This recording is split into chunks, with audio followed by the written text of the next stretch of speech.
Assalamu alaikum viewers, I am Mariam and welcome to my channel. Don't forget to subscribe my channel and press the bell icon. Video को आखिर तक लाजमी देखा करें। तो चलो शुरू करते हैं। जो आज का हमारा टॉपिक है वो है क्लासिफिकेशन। कल के टॉपिक में हमने पढ़ा था बायोडाइवर्सिटी। बायोडाइवर्सिटी में मैंने आपको बताया था कि एनिमल्स की और प्लांट्स की डिफरेंट वैरायटीज़ होती हैं जिनको हम स्टडी करते हैं बायोडाइवर्सिटी में। तो आज हमने उन्हीं एनिमल्स की और प्लांट्स की क्लासिफिकेशन को देखना है कि उनकी क्लासिफिकेशन क्या होती है और क्यों क्लासिफिकेशन करते हैं। जैसा कि आप सब जानते हैं कि एक घर में रहने वाले फैमिली मेम्बर्स के नाम कभी भी सेम नहीं होते, चाहे वो इंसान ही होते हैं, लेकिन हर किसी का डिफरेंट नेम होता है।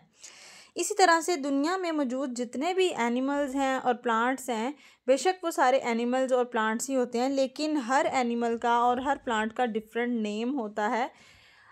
जिस तरह से हम इंसानों को नाम देते हैं उनकी पहचान के लिए, इसी तरह से बायोलॉजिस्ट ने भी, साइंटिस्ट ने भी जो वैरायटी ऑफ एनिमल्स और प्लांट्स हैं उनको नाम दिए हैं ताकि उनको वो स्टडी कर सकें और उनको आइडेंटिफिकेशन उनकी कर सकें, उनकी एक पहचान हो अपनी।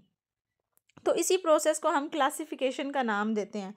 जैसा कि हमने कल पढ़ा था कि 2 मिलियन जो हैं वो 2 मिलियन ऑर्गेनिजम्स जो हैं वो साइंटिस्ट ने डिस्कवर किए हैं, जिनमें से 0.5 मिलियन जो हैं वो प्लांट्स हैं और 1.5 मिलियंस जो हैं वो एनिमल्स हैं। सिर्फ इतना ही नहीं, हर साल जो बायोलॉजिस्ट हैं वो डिफरेंट काइंड के जो एनिमल्स और प्लांट्स हैं, ऑर्गेनिजम्स हैं, उनको डिस्कवर करते हैं।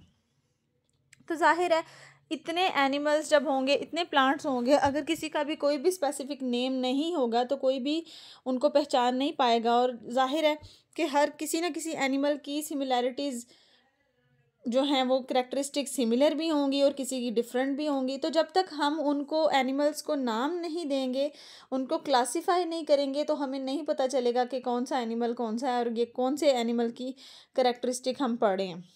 तो इसी को मद्देनज़र रखते हुए जो है साइंटिस्ट ने एनिमल्स की क्लासिफिकेशन की है, एनिमल्स की नहीं प्लांट्स की भी क्लासिफिकेशन की है। तो क्लासिफिकेशन है क्या? क्लासिफिकेशन एक प्रोसेस है जिसके अंदर हम एनिमल्स को ग्रुप्स और सब ग्रुप्स में डिवाइड करते हैं उनकी सिमिलैरिटीज़ और डिफरेंसेस की बेस पर। यानी कुछ सिमिलर ऑर्गेनिजम्स को हम एक साइड पे कर देते हैं और जो है उनके साथ के जो दूसरे सिमिलर हैं उनको भी अलग कर देते हैं। लाइक जो एनिमल्स हैं, जो एनिमल से मिलते जुलते हैं, उन सबको हम एक ग्रुप में कर देते हैं, और जो प्लांट्स हैं उन सबको हम एक ग्रुप में कर देते हैं। इसी तरह से बर्ड्स को हम एक ग्रुप में रखते हैं और रेप्टाइल्स को, मैमल्स को हम एक ग्रुप में रखते हैं। ये आगे उनके फर्दर सब ग्रुप्स हैं। तो बेसिकली मकसद ये है बताने का कि क्लासिफिकेशन का एम जो है, एम और प्रिंसिपल वो यही है कि हमने जो है एनिमल्स को और प्लांट्स को हमने स्टडी करना है। जब हमने उनको स्टडी करना है तो उनके पास हर एनिमल का और हर प्लांट का नेम मौजूद होना चाहिए साइंटिस्ट के पास। तो इसीलिए साइंटिस्ट ने, बायोलॉजिस्ट ने अपनी आसानी के लिए जो है उनकी क्लासिफिकेशन की है। अब यहाँ पर नीचे एम्स और प्रिंसिपल ऑफ क्लासिफिकेशन है कि किस मकसद के तहत जो है क्लासिफिकेशन की गई। तो क्लासिफिकेशन के सिर्फ 2 ही मकसद हैं। एक मकसद तो ये है कि एनिमल्स की और प्लांट्स की जो है सिमिलैरिटीज़ और डिफरेंसेस को स्टडी करने के लिए कि आया कि उनमें देखा जाए कि क्या डिफरेंस है और क्या सिमिलैरिटीज़ हैं, ताकि पता चल सके कि कौन से एनिमल्स एक जैसे हैं और कौन से एक दूसरे से मुख्तलिफ हैं। और दूसरा एम जो है, दूसरा मकसद क्लासिफिकेशन का ये है, ये देखना कि जो ओल्ड स्पीशीज़ हैं, ओल्ड ऑर्गेनिजम्स हैं, और जो न्यू स्पीशीज़ हैं, न्यू ऑर्गेनिजम्स हैं, उनके अंदर क्या एवोल्यूशन हुई है, क्या एवोल्यूशनरी रिलेशनशिप है कि जो पुराने एनिमल्स थे और जो न्यू एनिमल्स हैं वो क्या सेम है। तो इसका जवाब है नहीं, क्योंकि एवोल्यूशन होती आई है शुरू से। जो पहले एनिमल्स हुआ करते थे वो अब नहीं होते, जो पहले प्लांट्स हुआ करते थे वो अब नहीं होते। तो यही इसको एवोल्यूशन कहते हैं। तो इसी तरह से जो प्लांट्स हैं और एनिमल्स हैं उनके अंदर जो एवोल्यूशनरी चेंजेस हैं या रिलेशनशिप हैं, उनको स्टडी करने के लिए जो है क्लासिफिकेशन की जाती है।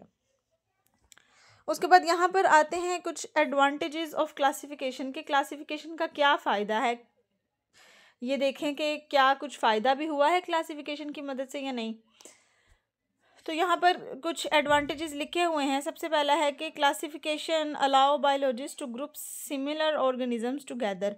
साइंटिस्ट ने क्या किया कि जितने भी सिमिलर ऑर्गेनिजम्स थे लाइक एनिमल्स, उनको एक ग्रुप में उन्होंने डिवाइड कर दिया और उस ग्रुप के ऊपर रिसर्च की, उसकी करैक्टरिस्टिक्स को स्टडी किया, उनके फंक्शंस को स्टडी किया, उनके स्ट्रक्चर्स को स्टडी किया और फर्दर एक ग्रुप के ऊपर स्टडी की। फिर जो दूसरे सिमिलर एनिमल्स थे या प्लांट्स थे उनको अलग ग्रुप में कर दिया और उनके ऊपर स्टडी की। तो इसका एक तो ये फ़ायदा हुआ कि जो सिमिलर एनिमल्स होते हैं उनकी स्टडी जो है वो आसान हो जाती है कि अगर आप एक एनिमल को स्टडी कर लें तो आप सबको स्टडी कर सकते हैं। दूसरा एडवांटेज क्लासिफिकेशन का ये है कि क्लासिफिकेशन जो है एक फ्रेमवर्क प्रोवाइड करती है उनको, एनिमल्स को, स्पीशीज़ को स्टडी करने के लिए और उनको कंपेयर करने के लिए।